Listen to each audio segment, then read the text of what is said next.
एक स्कीम और government of India की चलती थी, अभी 2017 में वो बंद हो गई, उसको रिवाइव करवाना चाहिए, इसके ऊपर भी हमें काम करना होगा।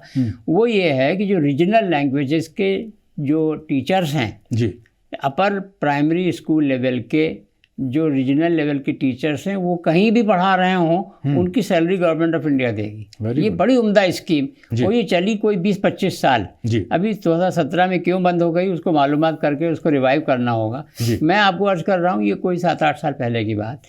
हमने RTI दे करके मिनिस्ट्री HRD मिनिस्ट्री से पूछा कि साहब अब तक उर्दू के लिए कि आप कितने टीचरों को ये दे चुके, तो उन्होंने कहा कि साहब पूरे इंडिया से 42 टीचरों ने अप्लाई किया था, 42 को दे दिए जी।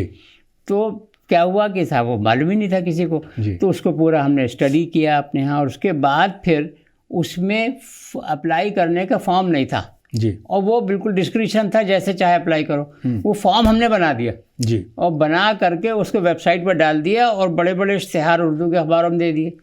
आप यकीन माने मेरे ख्याल में 3 या 4 महीने हुए थे कि मेरे पास जॉइंट सेक्रेटरी HRD मिनिस्ट्री का फ़ोन आया। उसने कहा कि हुजूर वाला आप अपनी वेबसाइट से उसको निकालें, पिछले 3 महीने में कोई 10,000 एप्लीकेशन आ चुकी हैं अब तक।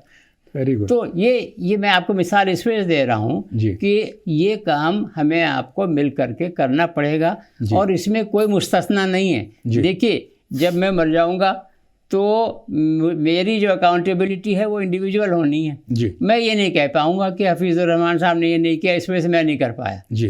तो हमें इंडिविजुअल अकाउंटेबिलिटी के लिए तैयार रहना चाहिए। वो ये है कि जो पढ़ा लिखा है वो काफ़ी, अगर ग्रेजुएट है 12th पास है वो काफ़ी है। अब उसको जो है वो अपनी जिम्मेदारी निभानी है। कोई एक स्कीम पकड़ ले टू स्टार्ट विद, और उसको डाउनलोड करके और उसको समझ करके और उसमें जो कमियाँ हों वो गवर्नमेंट को पॉइंट आउट करो। हम ये भी करते हैं, हमारे यहाँ एक डिपार्टमेंट इसका भी है कि गवर्नमेंट की स्कीम में अगर कोई बॉटलनेक्स हैं वो उनको अवेयर करवाना गवर्नमेंट के उस ऑफिसर कंसर्न को, डिपार्टमेंट कंसर्न को, कि इसके अंदर ये बॉटलनेक्स हैं, आप इसमें यूं चेंजेस कर दें तो ये आसानी से हो जाएगा काम।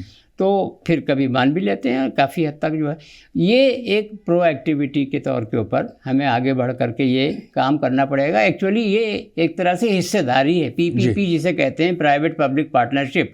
तो ये उस तरह की हिस्सेदारी का हिस्सा होना चाहिए कि गवर्नमेंट ने स्कीम बना दी, अब हम बैठे हैं खाली गवर्नमेंट की देख रहे हैं, निगहदाश्त कर रहे हैं कि उसने ठीक तरह से काम किया नहीं किया, उससे नहीं चलने वाला। स्कीम तो बनी हुई है, कुछ लोग उसका फ़ायदा उठा रहे हैं, लेकिन अगर आप सोचते हैं कि फ़लाँ लोग फ़ायदा नहीं उठा पा रहे हैं तो उन तक पहुंचाओ ना, ये हमारी जिम्मेदारी। जी।